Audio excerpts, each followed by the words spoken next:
How we doing, Cpac? All right, there's nothing former about it. How about current and National Finance Chair to the greatest president this country has ever seen, President Donald J. Trump? It's great to be here with all of you today, all the freedom and liberty-loving Americans that are out there watching Cpac, that live for it and breathe for it every single year. It is such an incredibly important time in American political history. We are all witnessing it. We all need to be a part of it and not be passive observers. Because I have good news for you. Change is coming, and it's because of patriots like each and every one of you in this room. And together we will make America great again. So who misses President Trump? Like every minute of every day, right? You wake up, you go to bed, you're like, ugh, I miss him, I miss him. And I just want to say, and I think you all know, pop quiz people, the answer is Trump was right about everything, right? Trump was right when he told you the Democrats were spying on his campaign, okay? Fact check true. Trump was right when he said the deep state was undermining the rule of law. Trump was right when he said they would open our borders, allowing drugs and criminals to flow freely into our country. Trump was right about Biden keeping businesses and churches closed and masking our children. Shame on him. And Trump was right when he said dictators and world leaders like Vladimir Putin would see weakness in Joe Biden. Exactly. So you're paying attention, you get an A. You get an A for the day. Just look at what's happening in Ukraine. Look at what happened. Shameless loss of life, American blood and treasure, American equipment and intelligence in Afghanistan. President Trump's philosophy was peace through strength. Biden's is chaos through weakness. I know times are tough now, but believe me, hold dear, patriots, because change is coming. And our country will truly be great again. And regardless of what Democrats may tell you, they're lying, okay?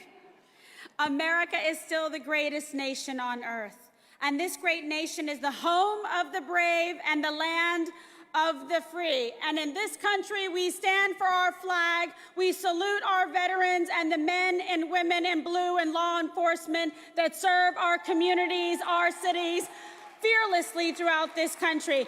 God bless them. We owe them a debt of gratitude.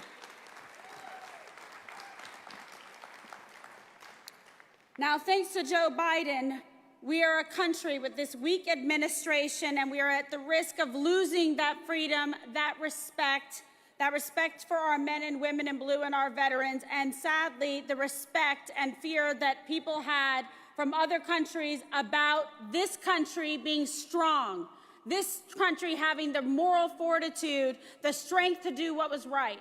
That's the leadership that we had under President Trump, that this country is thirsting for each and every minute, every day.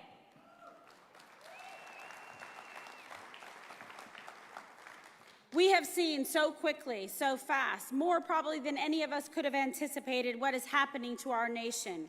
We have seen how fast things have gotten out of control. And to those who don't think elections have consequences, take a look around.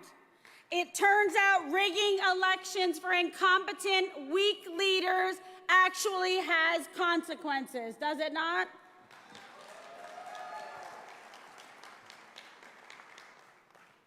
Thanks to rigged elections, we have inflation at its highest in 40 years, the price of gasoline going through the roof. Store shelves remain empty thanks to bare shelves Biden. That guy. Can't we just quit him? I mean, haven't we suffered enough? I can't. Honestly. Junior's making me ride my bicycle around town because we can't afford the gas at this point. I mean, come on.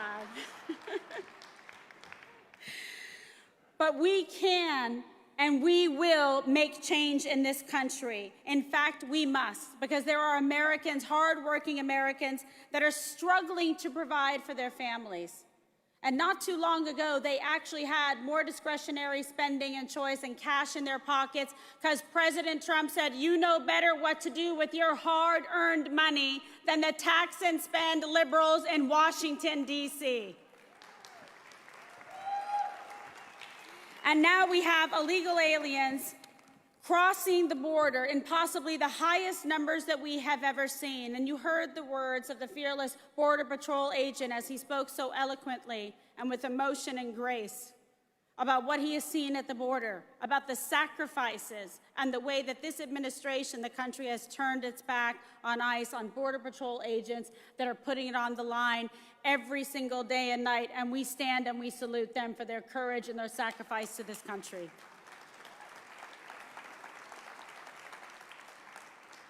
Forget Miley Cyrus. The new wrecking ball is Joe Biden, and just under here, he's already trying to wreck this country. So what do you say if we give Joe Biden a pink slip and get him out of here?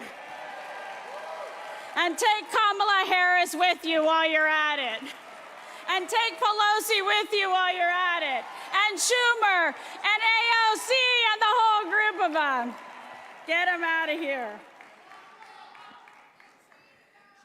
And Cheney, too. Where's Harriet Hageman? We're going to get rid of her as well. I love it. Harriet Hageman, great candidate in Wyoming. So Biden